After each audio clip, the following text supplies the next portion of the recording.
Evet, başlattım. Merhaba Derin Universe sakinleri, hepiniz hoş geldiniz efendim. Bu bölümün konusu arkamda gördüğünüz eşyalarımı Londra'dan aldığım dizi ve film eşyalarını size tanıtmak olacak. Çok fazla mesaj alıyordum, o yüzden onları tanıtarak başlamak istedim. Başlamak ne alaka ya? Saçma, neye başladım?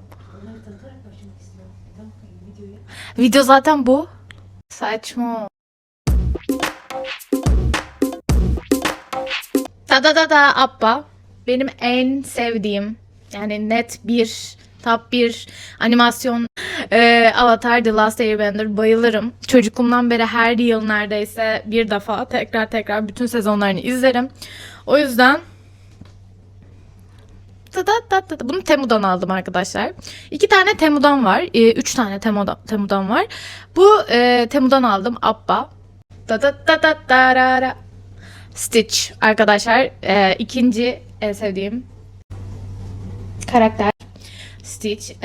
Lilo ve Stitch'i izleyerek büyüyenlerdenim ben. O yüzden bu karakterde, bir de mavi en sevdiğim renklerden biridir. Bu karaktere artı 1 artı 15 daha fazla sevmemi sağlamıştır. Stitch var. Ya dünyanın en karizmatik kadınlarından biri. Çok iyi değil mi? Ya bir tekrar gösteriyorum, bakayım ne kadar netliyor. Arkadaşlar Storm bence X-Men'in en havalı kadın karakteri. Net benim gözümde en havalı karakteri. Ya filmlerdeki Storm'u hiç sevmem. Biraz çünkü çok farklı yansıtıldı. Böyle lider olmaya çalışıyor gibi ama çok da katı, ama böyle bir... Bilmiyorum, hiçbir karakter derinliği yoktu filmlerde.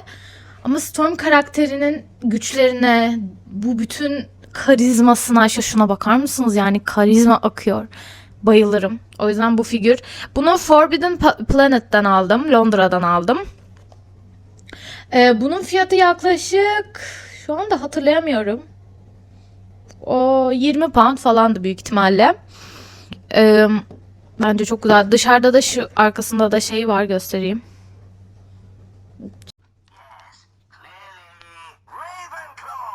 Oha! Ravenclaw çıktı. Ben çok istediğim şey çıktı. En sevdiğim Legolarımdan biri. Ya bu yeni eve Fransa'dan taşındığımda Londra'ya, ya çok fazla Legom var ve hepsi bavulda duruyor ve parçalanmışlar. O kadar üzgünüm ki onları tekrar yapacağım. Yaptığımda size tekrar bir video çekerim. Evet, tekrardan başlatmam gerekti ve neden oldu anlamadım. Yeni kamera aldığım için çok algılayamıyorum. Çok fazla Legom var demiştim. Bu en sevdiğim Legolarımdan biri. Aşırı aslında parçaları falan eksik şu anda ama çalıştığı için böyle bir arkama koydum. Daha da genişleyecek umarım zamanla arkası. Burası kırılmış. Dur, şurası şöyle olmalı. Ana. Gene gitti. Videoda kırdım, iyi mi? Ay şok.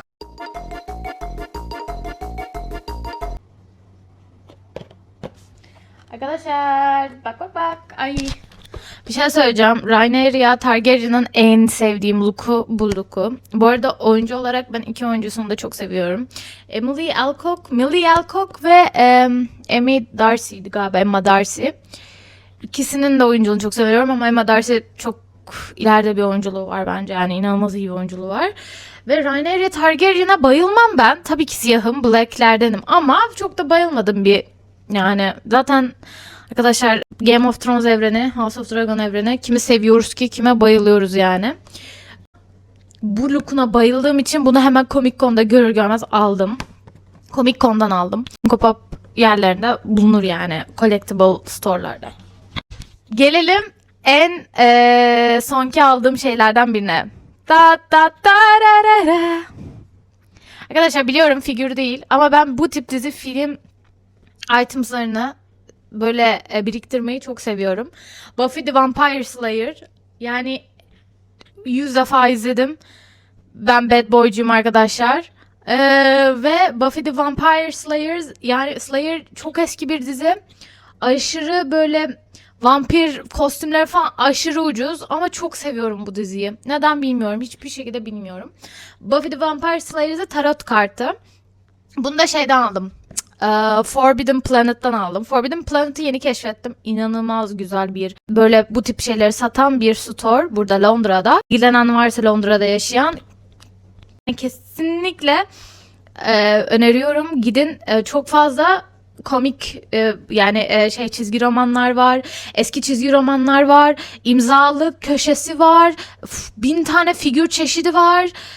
Yani çok çeşitli bir mağaza ve böyle benim gibi figüran diyorum ya, figür, işte bu tip itemlar biriktirmeyi seven insanlar için çok iyi bir seçenek bence. Buradan da reklamını yaptım. Şunun güzelliğine bakar mısınız?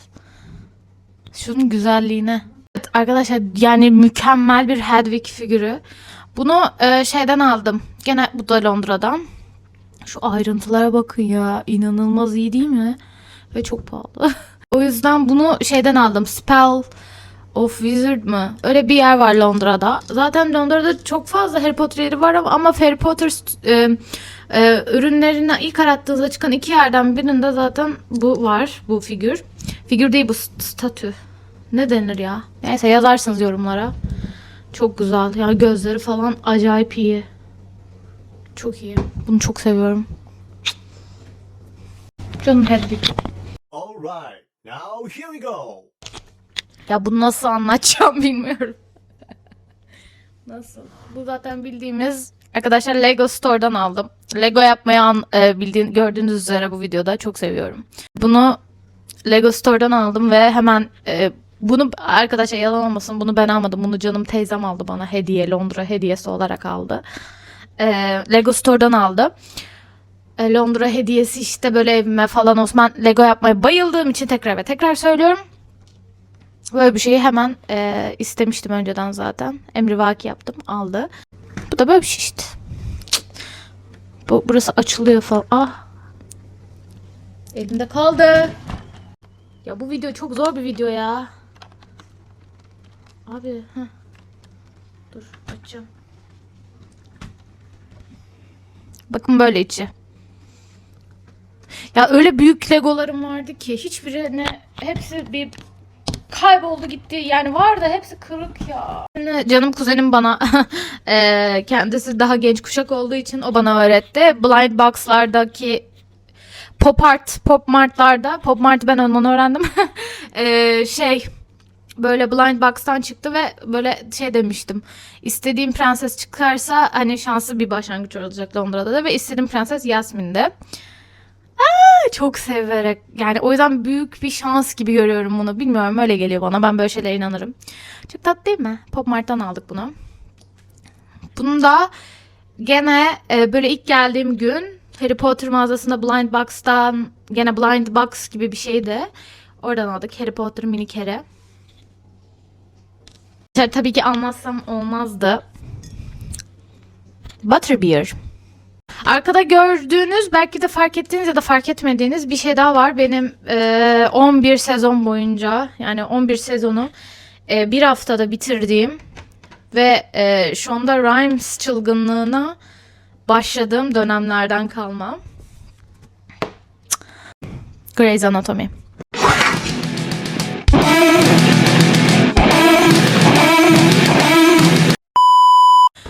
Arkadaşlar ben Grey's Anatomy'yi çok severim. Şu anda Disney Plus'ta da izleyebilirsiniz.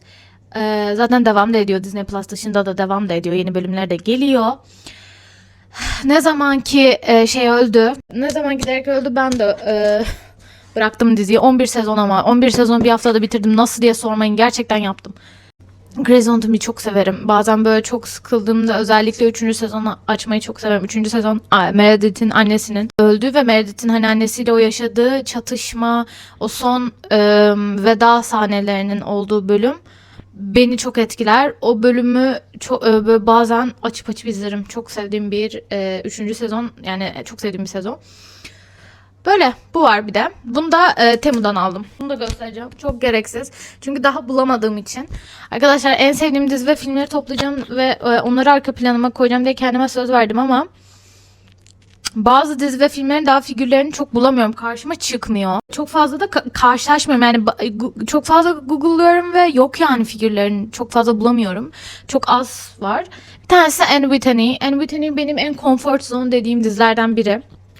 İzlemediyseniz Netflix'te kesinlikle izleyin. Yani unutup tekrar izlemek istediğim bir dizi standardında bir dizi. Çok güzel bir dizi. Böyle çok soft, çok feminist, aynı zamanda çok duygusal ve duyguları sömürmeyen şiir gibi bir dizi diyebilirim.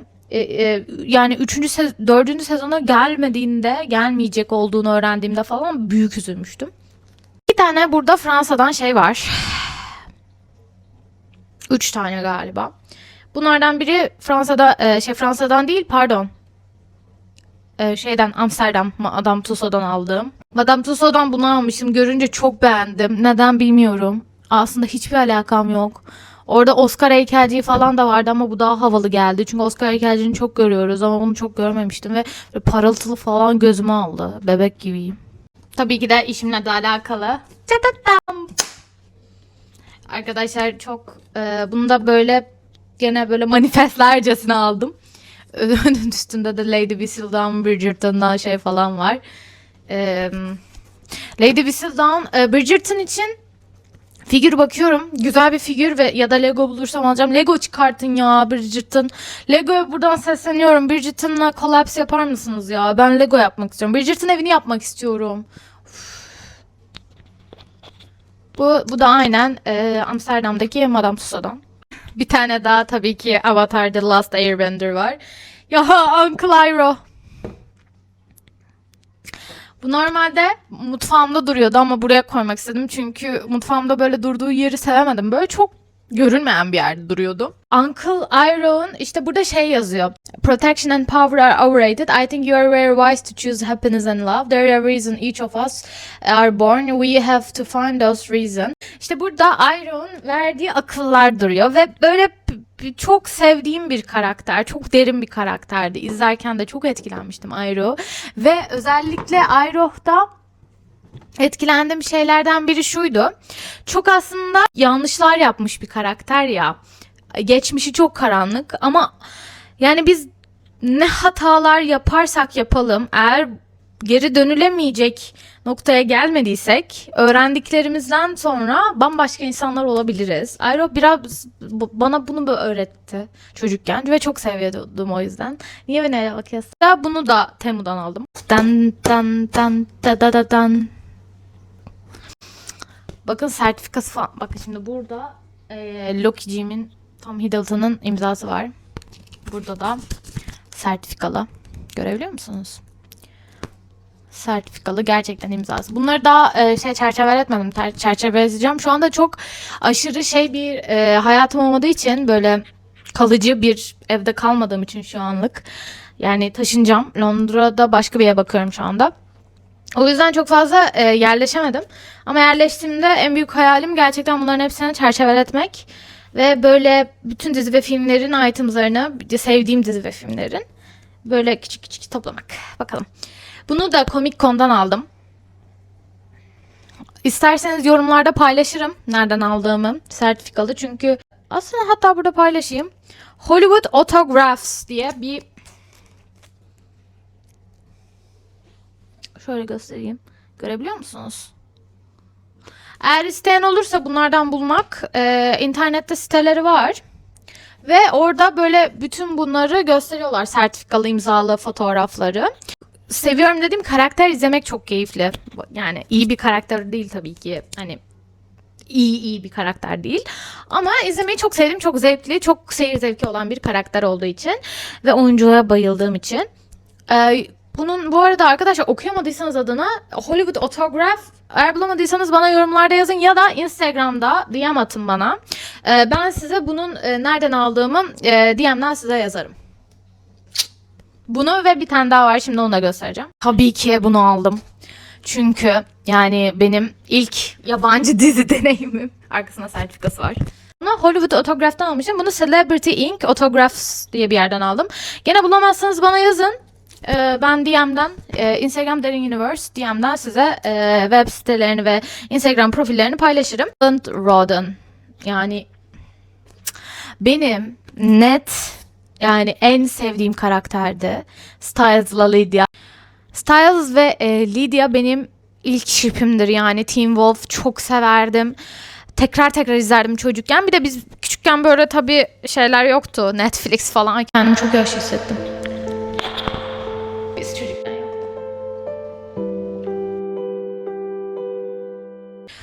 Ve Styles ve Lydia'nın birleşmesini var ya. Kaç sene bekledik. Ve o zaman da Styles oyuncusu Dylan O'Brien'in çıkacağı tuttu ya dizden. Son şeye geliyoruz zaten. Aralarında en özel olan zaten ve Comic Con videosunu da izlediyseniz ve daha çerçeveletmediğim benim gülüşüme. Peki benim bu aşırı havalı olamayışım. Şu gülüşe bakar mısın? Yani sanki Hogwarts'a kabul edilmişim gibi. Bu arada arkadaşlar bu adam herkese gelen geçen, bu adam dediğimde Matthew Lewis gelen geçen herkese merhaba diyor. O kadar büyük bir sıra vardı. Herkese merhaba, nasılsın? Bunların hepsini diyor. Bence çok acayip bir şey ha. Ve çok güler yüzlü bir adam ve gözleri çok güzel. Masmavi. Böyle ayna gibi. Maşallah. Hiçbir şey de olmadı sonra ama. Oyunculukta. Böyle.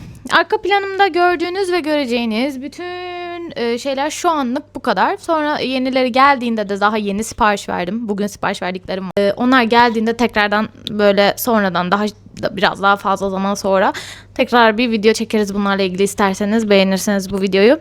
O yüzden beğenmeyi ve yorum atmayı unutmazsanız sevinirim. Ona göre video çekeceğim ben de zaten. Ya çekeceğim ya da çekmeyeceğim. Sizin beğenip beğenmemenize bağlı her şey. Algoritma. Derin Universe takip etmeyi, katılmayı her yerden, TikTok, Instagram unutmayın. Bir sonraki videoda görüşürüz. Bye bye.